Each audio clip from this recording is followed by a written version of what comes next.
தமிழ் மக்கள் தங்களுடைய மரணித்து போனவர்களை, காணாமல் போனவர்களை தேடுகின்ற, அதற்கான பரிகார நீதியை கேட்கின்ற ஒரு போராட்டத்தில் இத்தகைய நிகழ்வுகள் நடப்பது என்பது விரும்பத்தகாதது.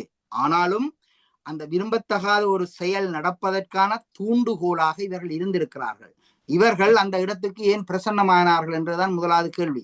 அதாவது இவர்கள் மீது எதிர்ப்பு அலை வரும் என்று இவர்கள் தெரிந்து கொண்டு அங்கே போய் குழப்பம் விளைவிக்க இவர்கள் தான் போயிருக்கிறார்கள். இவர்கள் போயிராவிட்டால் முதல் நாள் சம்பவ தினத்துக்கு முதல் நாள் தமிழரசு கட்சியின் பதில் தலைவர் சி.வி.கே. சிவஞானம் அவர்கள் அந்த இடத்தில் சென்று அவர்கள் அனைவரோடு உரையாடிவிட்டு மிக சரளமாகத்தானே அந்த இடத்தில் இருந்து வந்தார். ஏன் திடீரென்று மறுநாள் இவ்வாறான ஒரு சம்பவம் இடம்பெற்றது? அதாவது ஒரு சம்பவம் நடப்பதற்கு தூண்டுகோலாக இருப்பது சிவஞானம் அவர்கள் அந்த இடத்துக்கு போனார்.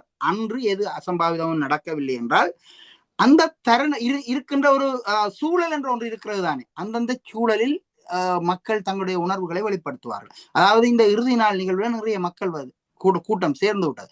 ஆகவே பெரும்பாலான மக்களுக்கு இவர்களுடான அதிருப்தி இருந்தது. இவர்களுக்கு எதிரான மனோபாவ நிலையில இருந்தார்கள். அதனாலதான் இவருக்கு எதிரான கோஷங்கள் முன்வைக்கப்பட்டன. சி.வி.கே. சிவஞானம் ஐயா அவர்கள் இந்த வயது முதிர்ந்த காலத்தில் இவர் ஸ்ரீதர் தியேட்டருக்கு போய் பேரம் பேசினார் அல்லவா, அந்த பேரம் பேசியதை மக்கள் ஒருபோதும் மறக்க மாட்டார்கள். இது சம்பந்தனுக்கு நடந்ததுதான் இவருக்கு நடக்கும். இவருக்கு பொல்லுத்தான் வரும், மக்கள் வரமாட்டார்கள். ஏனென்றால் இது மாத்திரமல்ல, தமிழ் மக்கள் இவர்களுடைய வீடுகளை முற்றுகையிடுவான போராட்டங்கள் நடப்பதற்கான அறிகுறிகள் தென்படுவதாகவே நான் கருதுகிறேன். என்றால் கடந்த காலத்தில் நான் பலருடன் வடக்கில் உள்ளவர்களுடன் பேசிய போது நல்லூர் இவருடைய வீட்டு பகுதியை முற்றுகையிட்டு ஒரு போராட்டம் தாங்கள் நடத்த போவதாக பலர் என்னோடு பேசியிருக்கிறார்கள். ஆகவே இத்தகைய போராட்டங்கள் நடப்பதற்கான வாய்ப்புகள் இருக்கிறது. இத்தகைய ஒரு போராட்டத்தை இவருடைய வயதிலே இவருடைய இதயம் தாங்குமா என்பது எனக்கு தெரியவில்லை. இது ஒரு நச்சரிப்பு போராட்டமாக கூட இருக்கலாம். ஆனால் இவர்கள் சரியாக நடக்காவிட்டால் இவைகள் எல்லாம் நடக்கும்.